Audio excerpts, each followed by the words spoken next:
Welcome to World Ocean Radio. I'm Peter Neill, founder of the World Ocean Observatory. Where I live, come spring, we enjoy a special season of the year, mud season, a time when all the moisture, all the melt of ice and snow that has saturated the land, especially the roads, transforms solidarity into a terraqueous muck. Land and water combined, neither in its proper form, but mixed, neither one nor the other, a superfluous layer of admixture in which boots sink, cars become stuck, and the functionality of land and water as distinct forms is compromised as unnatural and impassable.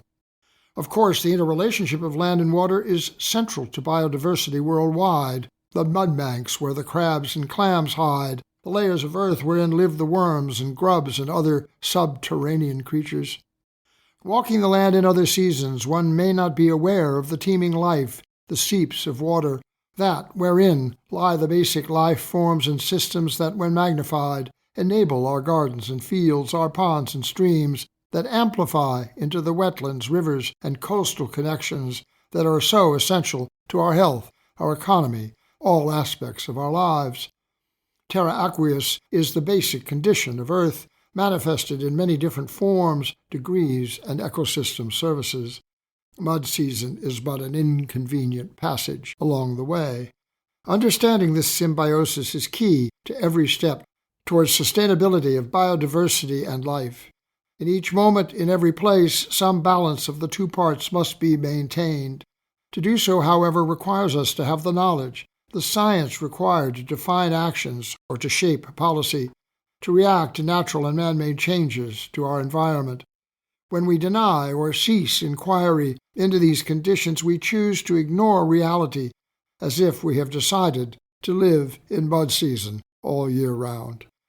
Such things are easily evident on land, but the ocean has its counterpart, seemingly all aqueous, but mixed with many things from landside, streams of waste, plastic, poisons, debris, erosion, and other human detritus that is dumped into the sea to a point when, in some places, it too becomes a noxious muck in which we sink.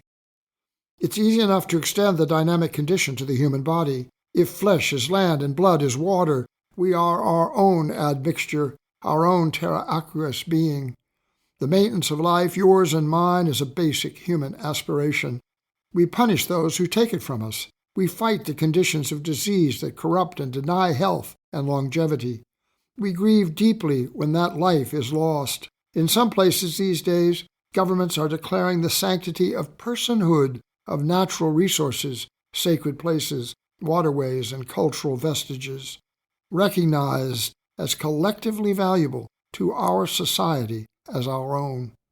Some nations have rewritten constitutions, laws, rebuilt structures and institutions to assert such value, adopting the idea of admixture as a natural societal reality that should be reflected in our definition of best behavior. Oftentimes, as I write these brief reflections, I get caught in the muck of metaphor, but as rhetorical device, metaphor is a tool for clarity, correspondence, and understanding. We see things we cannot see by seeing something else that we can, and the realization is instructive. Terraqueous is a condition, not exclusive to either of its parts, but an inclusive, complex, and familiar fact of the natural and human world. We are both land and sea. Our mud seasons pass into the freshness of spring, the fullness of summer, the beauty of autumn, and the austerity of winter, as life cycles for flora and fauna, including ourselves. I revel in my two-part being. It pains me to see us deny such a basic fact of life. I despair as we take action to reverse what we know to be right, not for one interest or another, but for us all. I'm angry when I see the outcomes measured in human loss and community disruption. Is this just another iteration of mud season? Are we stuck in a cycle of singularity, selfishness, and incivility? Or is this just a changing moment, and that spring will come and natural balance will return? We will discuss these issues and more in future editions of World Ocean Radio.